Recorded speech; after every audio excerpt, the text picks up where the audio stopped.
O Aeroporto Internacional de Brasília, Juscelino Kubitschek, registrou queda de 51,2% no fluxo de passageiros nesse primeiro semestre do ano, se comparado ao mesmo período de 2019.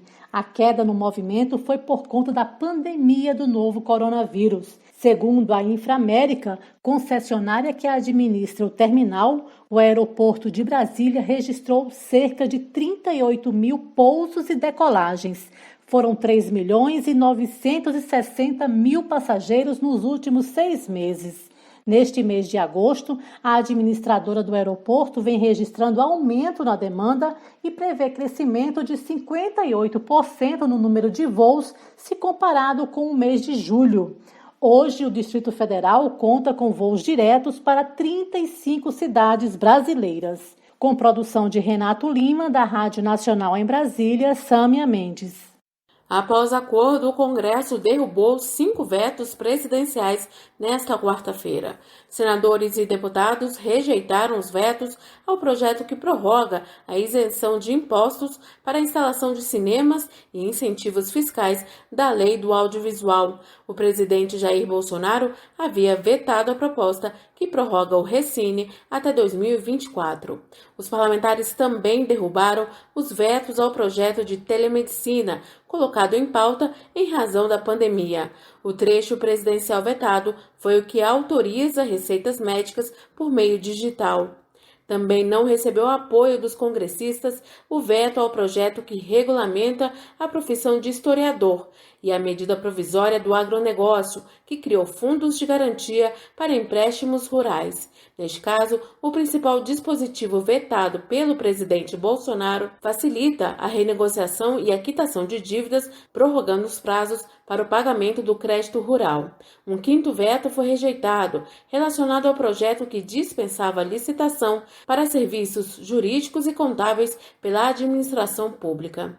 Outros 13 vetos presidenciais foram mantidos, como o veto integral ao projeto que garantia o fornecimento de sangue e medicamentos pela rede pública de saúde aos pacientes. Também foi mantido o veto à ampliação de quem teria direito a receber o benefício de prestação continuada, o BPC, benefício que é pago a pessoas com deficiência e idosos de baixa renda. Para que um veto do presidente da República seja derrubado, é necessário o apoio mínimo de 257 votos na Câmara dos Deputados e 41 no Senado. Confirmados pela Câmara e Senado, significa que o texto que foi enviado ao presidente volta a valer. Assim, por exemplo, a profissão de historiador será regulamentada e as receitas médicas por meio digital passam a ter validade. Da Rádio Nacional em Brasília, Cariane Costa. Pré-candidatos das eleições municipais deste ano que sejam apresentadores de rádio ou de TV devem se afastar dos seus programas a partir desta terça-feira. Esse afastamento está previsto na Lei das Eleições, que acabou sofrendo algumas alterações de cronograma por conta da pandemia do novo coronavírus. A Lei das Eleições também proíbe qualquer tipo de divulgação ou transmissão de programa de rádio ou televisão que faça referências ao candidato ou que seja apresentado por ele. No caso de um programa pré-existente com o nome do candidato, se a emissora mantiver a atração no ar, poderá ser multada e o registro da candidatura cancelado. Essas normas não significam que os candidatos estão proibidos de aparecer na mídia. Eles podem, por exemplo, ser entrevistados e participar de lives na internet, mas pedir voto mesmo somente a partir de 27 de setembro, quando começa a propaganda eleitoral. Até lá, o pré-candidato pode expor na mídia e na internet a sua intenção de concorrer aos cargos de prefeito ou vereador. Pode criar perfis nas redes sociais para apresentar propostas e até mesmo arrecadar doações para a sua campanha, inclusive por meio de plataformas digitais. Da Rádio Nacional em Brasília, Graziele Bezerra. O Banco Central divulgou nesta quarta-feira o regulamento da plataforma de pagamentos instantâneos Pix. A ferramenta vai permitir transferir dinheiro em tempo real 24 horas por dia, 7 dias por semana. A principal novidade das regras anunciadas é que as instituições de pagamento que hoje não estão sujeitas ao controle do Banco Central passarão a ser reguladas automaticamente ao aderirem à plataforma. Isso porque elas terão que integrar o SPB, Sistema de Pagamentos Brasileiro. A expectativa é que a regulação seja mínima. Pelo regulamento, as instituições que vão operar os pagamentos por meio da Pix terão que comprovar que possuem capital de pelo menos R$ 1 milhão. O Banco Central justificou que a medida pretende dar mais competitividade ao setor e simplificar as formas de pagamento instantâneo. O objetivo é evitar custos mais altos aos clientes e garantir a sustentabilidade das empresas de menor porte. Com esse regulamento, todas as instituições que estiverem na plataforma Pix serão, em alguma medida, reguladas pela autoridade financeira. O WhatsApp, por exemplo, que aguarda o aval do Banco Central para operar em pagamentos, será necessariamente supervisionado se quiser oferecer esse serviço dentro da Pix. O Banco Central também confirmou o cronograma das operações. No dia 5 de outubro, começa o cadastro no sistema. Os usuários precisarão informar o e-mail e os números do telefone celular e do CPF ou CNPJ. Já o início da operação plena da plataforma está marcado para o dia 16 de novembro. Para as empresas, a ferramenta vai funcionar no principal canal digital da instituição, ou aplicativo, ou internet banking. Nós, pessoas físicas, vamos acessar a plataforma de pagamentos instantâneos Pix pelo aplicativo oferecido pela instituição financeira, o app de um banco, por exemplo. Com informações da agência Reuters, da Rádio Nacional em Brasília, Vitor Ribeiro. O Banco Central divulgou nesta quarta-feira o regulamento da plataforma de pagamentos instantâneos Pix. A ferramenta vai permitir transferir dinheiro em tempo real 24 horas por dia, 7 dias por semana. A principal novidade das regras anunciadas é que as instituições de pagamento que hoje não estão sujeitas ao controle do Banco Central passarão a ser reguladas automaticamente ao aderirem à plataforma. Isso porque elas terão que integrar o SPB, Sistema de Pagamentos Brasileiro. A expectativa é que a regulação seja mínima. Pelo regulamento, as instituições que vão operar os pagamentos por meio da Pix terão que comprovar que possuem capital de pelo menos R$ 1 milhão. O Banco Central justificou que a medida pretende dar mais competitividade ao setor e simplificar as formas de pagamento instantâneo. O objetivo é evitar custos mais altos aos clientes e garantir a sustentabilidade das empresas de menor porte.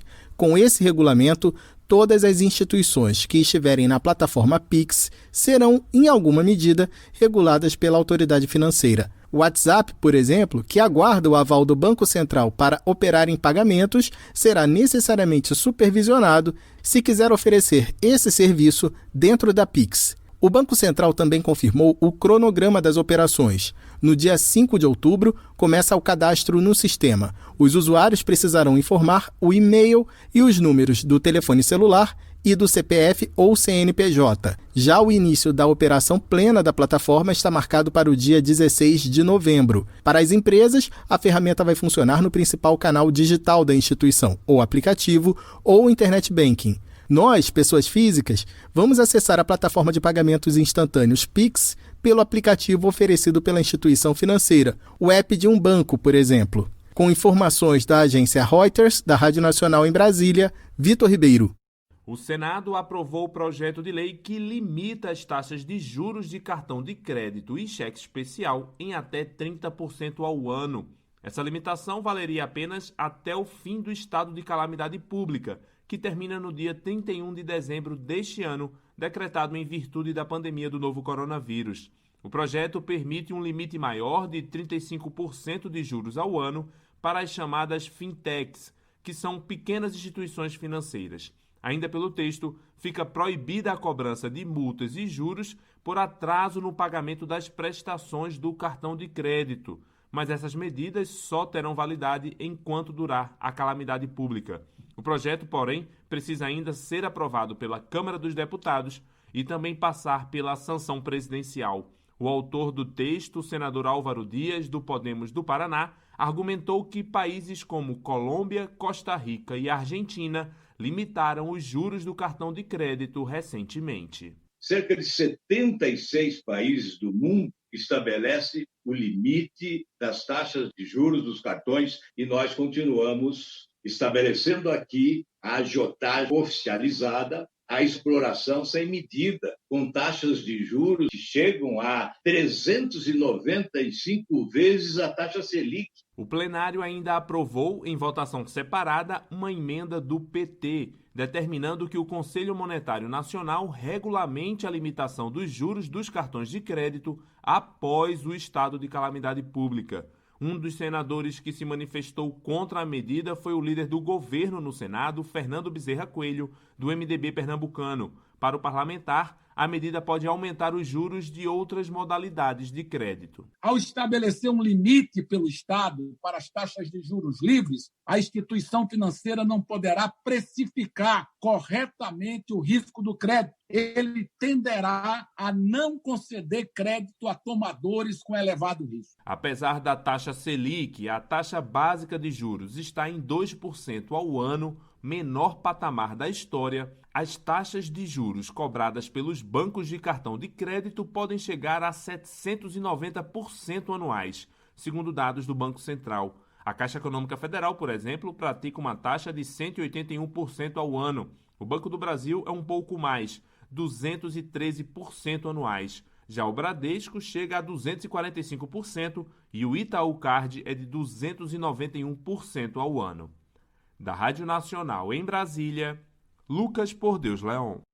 Senadores aprovaram nesta quinta-feira o projeto que proíbe o bloqueio de recursos do Fundo Nacional de Desenvolvimento Científico, chamado de FNDCT. O fundo é formado pela arrecadação de impostos de empresas. Hoje, ele tem mais de 6 bilhões de reais autorizados no orçamento, mas, atualmente, 5 bilhões de reais não podem ser aplicados em ciência, tecnologia e inovação, porque estão contingenciados, ou seja, bloqueados pelo governo federal. A proposta aprovada altera a forma de constituição do fundo, permitindo aplicações financeiras dos recursos, o que na prática transforma o FNDCT em um fundo financeiro.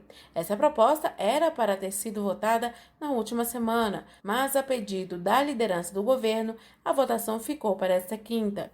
O executivo se posicionou a favor da proibição de contingenciamento. No entanto, foi contrário à transformação em fundo financeiro. O relator, senador Isalci Lucas, do PSDB, comemorou a aprovação da matéria. Esse fundo já há anos e anos que nós lutamos para impedir o contingenciamento. Nesses últimos anos, o contingenciamento chega a 85% e transforma também o fundo num fundo financeiro, ou seja, independente de aplicar o recurso ou não, ele mantém no fundo com rendimentos e pode ser aplicado posteriormente. É um marco na ciência e tecnologia do país. O FNDCT foi criado há 51 anos e financia o desenvolvimento científico e tecnológico do Brasil. Ele é considerado fundamental para o avanço e apoio científico no país, principalmente em razão da pandemia do novo coronavírus. Quando esteve recentemente no Congresso, o ministro da Ciência e Tecnologia, Marcos Pontes, disse que o Brasil tem cientistas da categoria internacional e capacidade de pesquisa para vencer o coronavírus, mas são necessários mais recursos e estabilidade de orçamento. Segundo o ministro, o orçamento da pasta tem sido reduzido, o que prejudica o trabalho. Da Rádio Nacional em Brasília, Cariane Costa.